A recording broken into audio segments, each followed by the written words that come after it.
Tal vez te preguntes, ¿hasta dónde ha llegado la imaginación e ingenio del hombre? Es simple.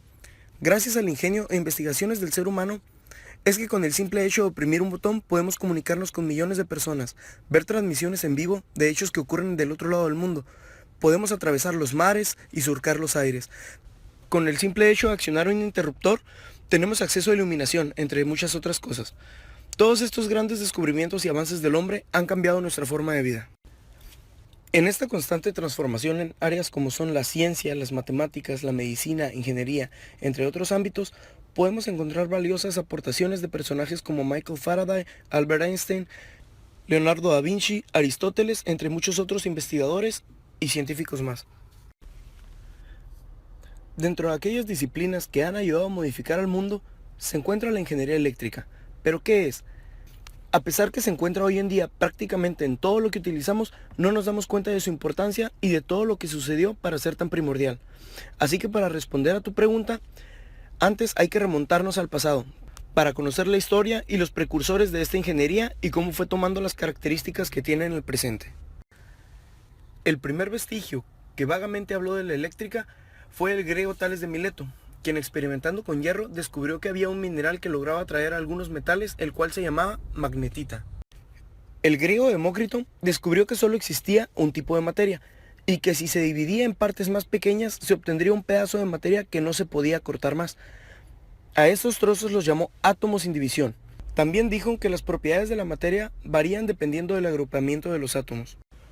William Gilbert fue uno de los primeros científicos en hacer experimentos con la electrostática y el magnetismo. Definió el término de fuerza eléctrica como el fenómeno de atracción que se producía al frotar ciertas sustancias. También observó que la imantación del hierro se pierde cuando se calienta el rojo vivo. Fue el primero en acuñar el término electricidad. Realizó ingeniosos experimentos encaminados a la comprensión del magnetismo. Ya en el año de 1800, el inventor Alessandro Volta creó el electróforo, cuyo objetivo fue conseguir electrizar el disco metálico. El electróforo funciona aprovechando los fenómenos de inducción y se forma de dos partes, un molde de resina electrizable por frotamiento y un disco metálico con magnoaislante. Hacia el año de 1829, Hans Christian Ørsted preparó una demostración científica en la que planeaba demostrar el calentamiento de un hilo mediante una corriente eléctrica y también llevar a cabo demostraciones sobre el magnetismo, por lo que necesitó ayuda de una aguja montada en una piana de madera. Mientras llevaba a cabo su demostración eléctrica, Ørsted observó que cada vez que se conectaba a la corriente eléctrica, la aguja se movía. Ignoró esto y después trabajó en ello para descubrir qué era lo que sucedía. Sin tener éxito, publicó lo que había descubierto sin ninguna explicación. También el mismo año, André-Marie Ampère demostró mediante varios experimentos que las corrientes paralelas se atraen y las corrientes antiparalelas se repelen. La fuerza entre dos largas corrientes rectas y paralelas era inversamente proporcional a la distancia entre ellas y proporcional a la intensidad de la corriente que pasaba por cada una. Con base en los resultados de Hans Christian Ørsted, en el año 1821, Michael Faraday diseñó un dispositivo que constaba de unos pequeños depósitos de mercurio, un imán, una batería de mercurio y cables. Al cerrar el circuito y permitir que la batería suministrara electricidad, el cable comenzaba a rotar de manera continua alrededor del imán. Con este mecanismo logró transformar la energía eléctrica en mecánica. En 1825, William Sturgeon construyó el primer electroimán. Este estaba formado por una barra de hierro con 18 espiras de alambre alrededor. La barra estaba doblada en forma de herradura y al conectar los extremos del cable a una batería, el hierro se magnetizaba y levantaba un peso mucho mayor al propio. George Simon Ohm en el año de 1827 formuló la ley que lleva su nombre, en la cual estudió la relación que existe entre la intensidad de una corriente eléctrica, su fuerza automotriz y la resistencia. Las leyes de Kirchhoff fueron formuladas en 1845 y son muy utilizadas en la ingeniería eléctrica para obtener los valores de la corriente y el potencial en cada punto de un circuito eléctrico. La primera ley establece que la suma de las corrientes entrantes a un nodo son iguales a la suma de las corrientes salientes. La segunda ley establece que en un circuito cerrado, la suma de las tensiones de la batería que se encuentran al recorrerlo siempre serán iguales a la suma de las caídas de tensión existentes sobre los resistores. En el transcurso del año de 1831, Michael Faraday descubrió la inducción electromagnética. Esta ley predice cómo interaccionan los campos magnéticos con los circuitos eléctricos para producir fuerzas electromagnéticas. Fue un principio fundamental operado en los transformadores, inductores y otros motores eléctricos. El primer modelo de telégrafo fue diseñado por Samuel Morse en el año de 1835. Para este telégrafo, Morse utilizó el empleo de números y su conversión en código, el cual se traducía mediante un diccionario que contaba con 5.000 palabras. Después, en el año de 1838, fue mejorado con el código Morse actual. James Maxwell fue quien unificó los fenómenos eléctricos y magnéticos en una única fuerza en el año de 1873. Estableció una síntesis de todos los descubrimientos anteriores y a su vez dio a conocer su relación con la velocidad de la luz. Las investigaciones de Maxwell demostraron que la electricidad, el magnetismo y hasta la luz son manifestaciones del mismo fenómeno, naciendo así el concepto de onda electromagnética. El físico inglés William Crookes hizo una investigación sobre la conducción de la electricidad en los gases. Inventó el tubo de Crookes, que utilizó para el estudio de las propiedades de los rayos catódicos en 1875. Era un tubo con un vacío que permitía estudiar con mayor facilidad el paso de la corriente eléctrica a través del vacío.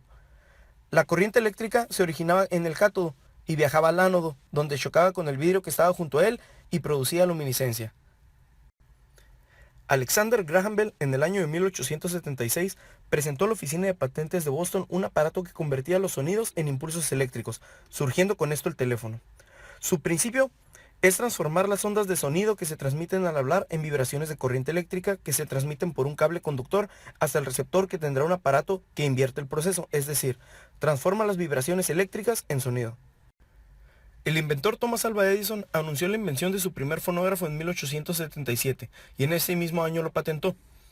En este último se utilizó un sistema de grabación mecánica analógica en el cual las ondas sonoras eran transformadas en vibraciones mecánicas mediante un transductor. Dichas vibraciones mueven una especie de aguja que elabora un surco con forma de elipse sobre un cilindro de fonógrafo. Posteriormente inventó la lámpara incandescente en 1879. Al desarrollar los filamentos de carbón en las bombillas, dio lugar a las primeras bombillas de luz realmente prácticas en su época. En el año de 1882, Lucien Gaulard inventó los generadores secundarios para corriente alterna, los cuales se caracterizan por obtener la corriente eléctrica desde otra fuente para luego almacenarla y estar disponible para abastecer a otros aparatos o accesorios eléctricos. Nikola Tesla, ingeniero mecánico y eléctrico, experimentando con alto voltaje y corriente alterna, inventa el alternador y el primer motor eléctrico de inducción. El alternador es una máquina capaz de transformar la energía mecánica en eléctrica, generando una corriente alterna mediante inducción electromagnética. En 1883, el norteamericano Thomas Alva Edison descubre el efecto termoiónico mientras experimentaba con su lámpara de incandescencia. Aunque para la época que Edison observó el fenómeno, nada se sabía acerca de los electrones, por lo que no pudo darse cuenta de la importancia de su descubrimiento. Básicamente, la emisión termoiónica es el flujo de partículas cargadas llamadas iones que proviene de una superficie de metal u óxido de metal causado por una energía térmica de tipo vibracional que provoca una fuerza electrostática que empuja a los electrones hacia la superficie. Para el año de 1884, el alemán Paul Nipkow desarrolló el disco de Nipkow, el cual serviría de mecanismo para proyectar la luz reflejada por un objeto sobre una serie de células de selenio que enviaría los impulsos eléctricos correspondientes a través de un cable. El diseño de este aparato no es más que un disco mecánico de rotación de cualquier material eficiente con una serie de perforaciones circulares a igual distancia y del mismo diámetro. En 1887, en un célebre experimento, el físico alemán Hertz logró transmitir ondas electromagnéticas entre un oscilador y un resonador, confirmando experimentalmente teorías del científico inglés James Maxwell sobre la identidad de las características entre las ondas luminosas y electromagnéticas. En el año de 1898, Vladimir Poslen, un empleado de la compañía de teléfonos, inventó una máquina con la capacidad de grabar sonido de manera magnética, el telegráfono. Este instrumento consistía en un micrófono que convertía el sonido en señales eléctricas. Luego, estas señales alimentaban una bobina de hierro que grababan la variación de intensidad del campo magnético sobre una cuerda de piano, la cual se desplazaba respecto con el electroimán. Desde 1898 saltamos al año 1904. El investigador y físico John Fleming inventó el diodo, al que llamó válvula, que era una ampolla de vidrio muy parecida a las lámparas incandescentes, a la cual se le aplicó un vacío y dentro de ella se encontraban encerrados dos electrodos, un ánodo y un cátodo. Esta válvula servía como detector de señales inalámbricas, gracias a que se establecía la circulación de corriente eléctrica desde el cátodo hacia el ánodo a través de un circuito externo. El día 30 de octubre de 1925 se tomó como fecha de inicio de la televisión y se toma como su creador a un técnico autodidacta escocés, John Logie, la cual consistía en una pequeña pantalla y una gran caja. Ese mismo día, en un altillo del barrio londinense de Soho, se emitió la primera transmisión de televisión, muy casera y artesanal. En el año de 1936, el ingeniero austriaco Paul Eisler hizo el primer circuito impreso mientras trabajaba en Inglaterra y lo utilizó como parte de una radio alrededor del año 1943. Años después, Estados Unidos comenzó a usar esta tecnología a gran escala para fabricar radios más robustos para la Segunda Guerra Mundial.